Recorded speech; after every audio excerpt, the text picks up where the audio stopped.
ఐదేళ్ల తర్వాత వడ్డీ రేట్లను తగ్గించింది రిజర్వ్ బ్యాంక్. రెపో రేట్ను 25 బేసిస్ పాయింట్లు తగ్గిస్తూ డెసిషన్ తీసుకుంది.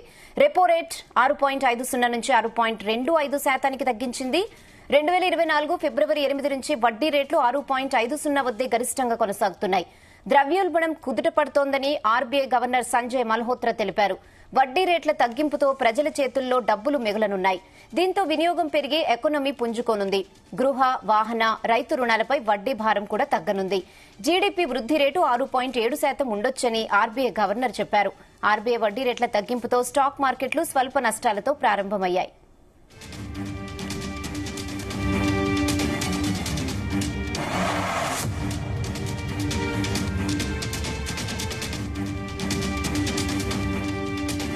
Early corporate results for Q3, and we have more than 50% of the results now as we speak. It indicates a mild recovery in the manufacturing sector. Mining and electricity are rebounding from monsoon-related disruptions in Q2. Business expectations remain upbeat, as evident from the PMI Manufacturing Future Output Index. Services sector activity continues to be resilient. PMI services, however, declined from its recent peak. On the demand side, rural demand continues to be on an uptrend, while urban consumption remains subdued, with high-frequency indicators providing mixed signals.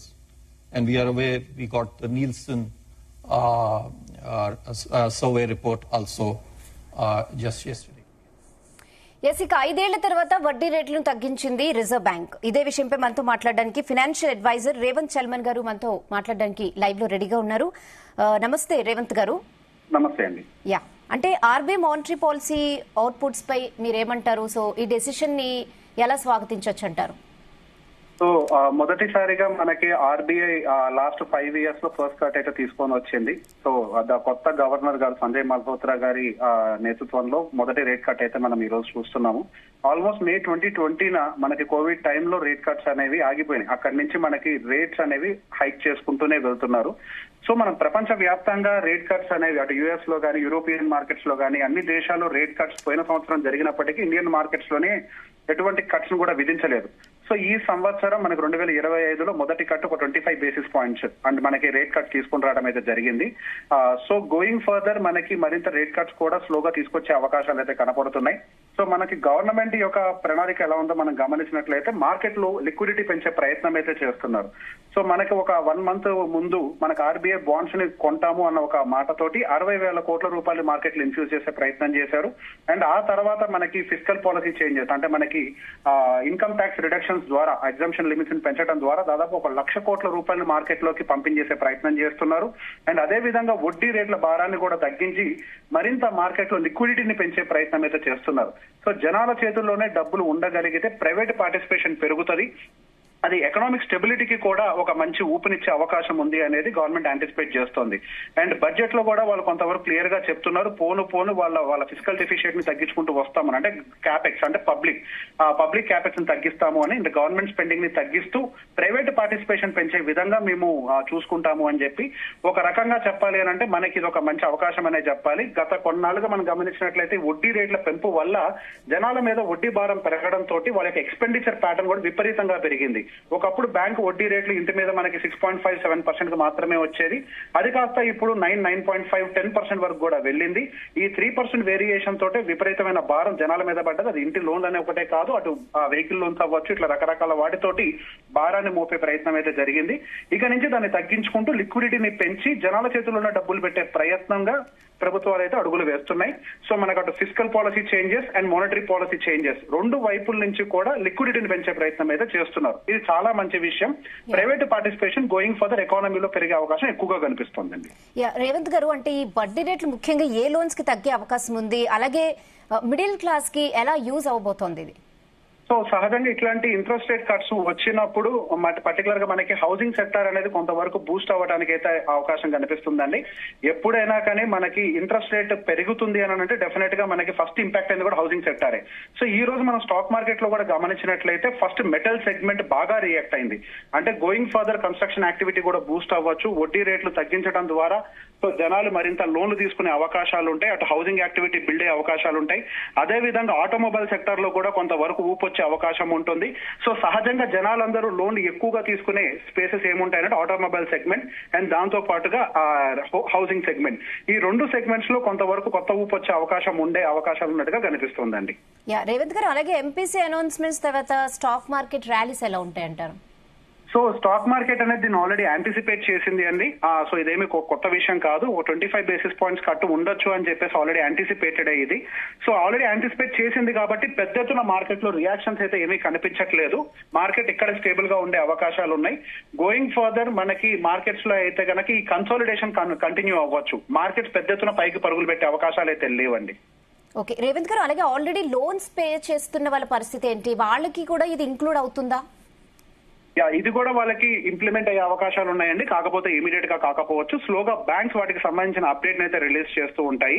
దాన్ని కొంత సమయం తీసుకునే అవకాశం ఉందండి. Maybe 1 month లో వాళ్ళు update release చేస్తారు. So ఎప్పటి నుంచి అఫీషియల్ గా ఇది ఇంప్లిమెంట్ చేయబోతున్నారు? ఒక 1 month గ్యాప్ లో మనకి అప్డేట్ వచ్చే అవకాశాలు ఉంటాయండి. విత్ ఇన్ నో టైం, అంటే ఒక 1 month లోపలే ఒక్కొక్క బ్యాంక్ వాళ్ళ యొక్క అప్డేట్స్ రిలీజ్ చేస్తారు.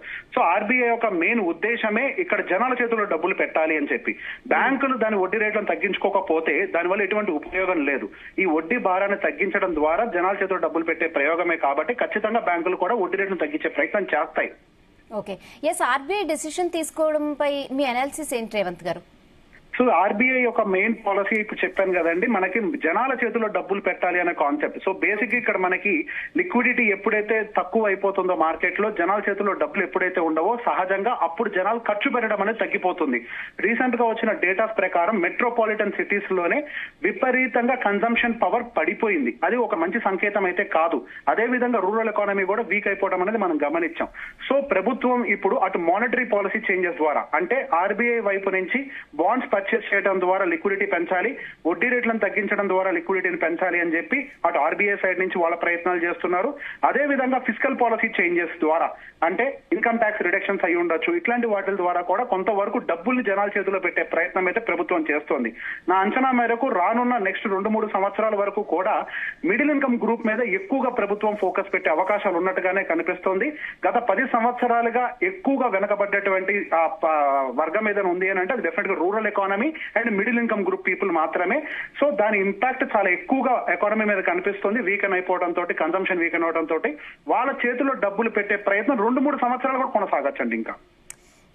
రేవంత్ గారు, అంటే ఇప్పుడు ఆర్బీఐ తీసుకునే డెసిషన్స్ తో ముఖ్యంగా ఏ స్టాక్స్ కి లాభం ఉండొచ్చు, ఏ స్టాక్స్ కి నష్టం ఉండొచ్చు, దీనిపై ఏం చెప్తారు? సో పర్టికులర్ గా మనకి బ్యాంకింగ్ సెగ్మెంట్ అయితే కొంతవరకు రికవర్ అయ్యే అవకాశం ఉంటుందండి. బట్ ఈ రోజు అయితే పెద్ద ఎత్తున రియాక్షన్ అయితే లేదు. అండ్ దాంతో పాటుగా ఈ రోజు మనకి మరింత అవకాశం ఎక్కువ కనిపిస్తుంది అయితే reality segment, automobile segment. So basic గా వీటిల్లో కొంతవరకు ఎక్కువ అడ్వాంటేజ్ వచ్చే అవకాశం ఉంటుందండి. సో ఈ రోజు మనకు ఆ అనౌన్స్మెంట్ వచ్చిన తర్వాత కూడా metal segment and reality segment కూడా కొంతవరకు పాజిటివ్ లోనే ట్రేడ్ అవుతున్నాయి. అండ్ దాంతో పాటుగా ఆటోమొబైల్ సెగ్మెంట్ కూడా కొంత పాజిటివ్ లోనే ట్రేడ్ అవుతున్నాయి. సో ఈ లోన్లు మనకి తగ్గించడం ద్వారా, అంటే వడ్డీ రేట్లు తగ్గడం ద్వారా ఏ సెగ్మెంట్స్ లో ఎక్కువ బూస్ట్ అవుతుంది అని అంటే ఆ పర్టికులర్ సెగ్మెంట్స్, రియాలిటీ అవ్వచ్చు, ఆటో సెగ్మెంట్, వీటిల్లో ఎక్కువగా ఊపు వచ్చే అవకాశాలు కనిపిస్తున్నాయి. అండ్ అదే విధంగా బ్యాంకింగ్ సెగ్మెంట్ లో కూడా కొత్త ఊపు వచ్చే అవకాశం కనిపిస్తుంది. అంటే గ్లోబల్ ఎఫెక్ట్స్ తో మీరు చెప్పినట్టు మళ్ళీ చేంజెస్ చేయొచ్చు పాలసీ అంటున్నారు. సో దీని మీద ఏంటి sir me analysis and advice? ఒకసారి చెప్పగలుగుతారని ప్రశ్న. గ్లోబల్ ఎఫెక్ట్స్ తో మళ్ళీ చేంజ్ చేయొచ్చు అని చెప్తున్నారు కదా మీరు ఓవరాల్ గా. సో దీనిపై సో బేసిక్ గా ఇప్పుడు గ్లోబల్ ఎఫెక్ట్ తోటి చేంజ్ చేయటం అని అంటే అండి, సో బేసిక్ గా ఇప్పుడు మనకి అక్కడ యుఎస్ లో పెరుగుతున్నటువంటి టారిఫ్స్ రేట్లను దృష్టిలో పెట్టుకొని, మారుతున్న ఇన్ఫ్లేషన్ దృష్టిలో పెట్టుకొని వాళ్ళు మనకి కొన్ని స్టాండ్స్ ని మార్చే అవకాశం కూడా ఉండొచ్చు. కాకపోతే గోయింగ్ ఫర్దర్ మనకి గవర్నమెంట్ స్టాండ్ అని చాలా క్లియర్ గా ఉంది. సో గోయింగ్ ఫర్దర్ అయితే మనకి చిన్న, అంటే మిడిల్ ఇన్కమ్ గ్రూప్ మీద ఫోకస్ పెడుతూ తగ్గించుకుంటూనే వెళ్తారు. ఇంట్రెస్ట్ రేట్ కట్స్ అనేవి పెంచడం అయితే అవకాశం లేదండి. ఓకే, అండ్ ఫైనలీ ఇన్వెస్టర్స్ కి ఎలాంటి అబ్జర్వేషన్ ఉండాలంటారు ఈ విషయాల్లో? సో పర్టికులర్ ఈ టైంలో అంతా కూడా డిఫెన్సివ్ థీమ్స్ అని అంటామండి. డిఫెన్సివ్ థీమ్ అని అంటే కన్జంప్షన్ అండ్ ఐటీ సెగ్మెంట్ ఇట్లాంటి వాటి కూడా డిఫెన్సివ్ థీమ్స్ అని అంటామండి. మార్కెట్స్ అనేవి ఇప్పుడు ఎక్కువగా కన్సాలిడేట్ అయ్యే అవకాశాలు అయితే కనపడుతున్నాయి. మనకు మార్కెట్స్ ఆల్రెడీ విపరీతమైన బుల్ రన్ లాస్ట్ 5 సంవత్సరాల్లో చూసాయి. ఇప్పుడు కొంతవరకు రెస్ట్ ఏరియాలో ఉంది. సో దీని కన్సాలిడేషన్ పీరియడ్ అని అంటాం. సో ఇటువంటి టైంలో సహజంగా ఫండమెంటల్ గా స్ట్రాంగ్ ఉండి మంచి నెంబర్స్ ని పోస్ట్ చేసే కంపెనీస్ సహజంగా ర్యాలీ అవుతూ ఉంటాయి. దాంతో పాటుగా ప్రభుత్వాలు ఏ సెక్టార్స్ ని ఎక్కువగా ఫోకస్ చేస్తున్నాయి. సో వాళ్ళు క్లియర్ గా చెప్తున్నారు మేము కన్జంప్షన్ ని ఫోకస్ చేస్తున్నాము అని చెప్పేసి. సో కన్జంప్షన్ ఫోకస్ అయ్యే అవకాశం ఉంది. కన్జంప్షన్ బిల్డ్ అవుతుంది అని అంటే దానికి సైమల్టేనియస్ గా అటు ప్రైవేట్ బ్యాంకింగ్, ఎన్బిఎఫ్సిస్ అంటే బజాజ్ ఫైనాన్స్ లాంటివి అయి ఉండొచ్చు, ఎన్బిఎఫ్సిస్ ఇట్లాంటివన్నీ కూడా కొంతవరకు ముందడుగు వేసే అవకాశం ఉంది. సో మార్కెట్ ఇక్కడ నుంచి కిందకి వెళ్ళడానికి తక్కువ అవకాశమే ఉంది, పైకి వెళ్ళడానికి ఎక్కువ అవకాశమే ఉంది. మార్కెట్ అనేది సెక్టార్ సైకిల్లో తిరగడానికి ఎక్కువ అవకాశాలు కనిపిస్తున్నాయండి. సెక్టార్ సైకిల్స్ అని అంటే మనకి కొన్ని సెక్టార్స్ లైక్ ఎఫ్ఎంసీజీ సెక్టర్ పైకి వెళ్ళొచ్చు, కన్జంప్షన్ సెక్టర్ పైకి వెళ్ళొచ్చు, ఎన్బిఎఫ్సి పైకి వెళ్ళొచ్చు. అదే టైంలో హై వాల్యుయేషన్స్ ఉన్నటువంటి పిఎస్యు సెగ్మెంట్ కిందకి రావచ్చు. సో కొన్ని పైకి వెళ్తూ కొన్ని కిందకి వస్తూ బ్రాడర్ మార్కెట్ ఒకటే లెవెల్లో తిరుగుతూ ఉంటది. సో ఇన్వెస్టర్ పాయింట్ ఆఫ్ వ్యూలో మాత్రం నేను ఎక్కువగా ఫోకస్ చేస్తుంది ఈ పర్టికులర్ సెగ్మెంట్స్ నే అండి, consumption and as well as the private banking, NBFC, IT segment. Okay Revanth గారు, అంటే స్వల్ప నష్టాలతో స్టాక్ మార్కెట్స్ ప్రారంభమయ్యాయి. సో జస్ట్ ఇది టెంపరీ అంటారా? సో మనకి ఎప్పుడైనా కానీ వాలటాలిటీ అనేది కామన్ గానే బిల్డ్ అవుతూ ఉంటదండి. సో యాంటిసిపేషన్ అంటే ఏదైనా నెగిటివ్ న్యూస్ ట్రిగ్గర్ అవుతుందనే ఒక భయం కూడా ఉంటుంది. సో ఆ భయంతో సహజంగా ఫస్ట్ లో కొంచెం సెల్ ఆఫ్ చేసి న్యూస్ వచ్చిన తర్వాత రియాక్ట్ అవుతూ ఉంటుంది. సో ఒక్కసారి న్యూస్ క్రియేట్ అయిన తర్వాత మనకు ఆర్బీఐ రేట్ కట్ అనౌన్స్ అయిన తర్వాత మార్కెట్ మళ్ళీ పైకి వెళ్లే ప్రయత్నం అయితే చేసింది. సో ఈ రోజు పర్టికులర్ గా అగైన్ మనకు సెల్లింగ్ ప్రెషర్ కనిపించడానికి గల కారణం ఆర్బీఐ యొక్క పాలసీ బాలేదు అనేది కాదు. సో ఎఫ్ఐఎస్ ఒక సెల్లింగ్ ప్రెషర్ అనేది కంటిన్యూ అవ్వటం. ఫారెన్ ఇన్వెస్టర్స్ అనే వాళ్ళు మార్కెట్స్ ను విపరీతంగా సెల్లింగ్ అయితే కంటిన్యూ ఆపుతారో అప్పుడు మాత్రమే మన ఇండియన్ మార్కెట్స్ అనేవి ఇంకా ఫర్దర్ డౌన్ ఫాల్ అయితే ఆగుతాయి. ఆర్బీఐ మానిటరీ పాలసీకి ఈ ఫాల్ కి పెద్ద సంబంధం లేదని నేను అనుకుంటున్నాను. It just because of FIS selling. Thank you అండి రేవంత్ గారు. Thanks for joining with us.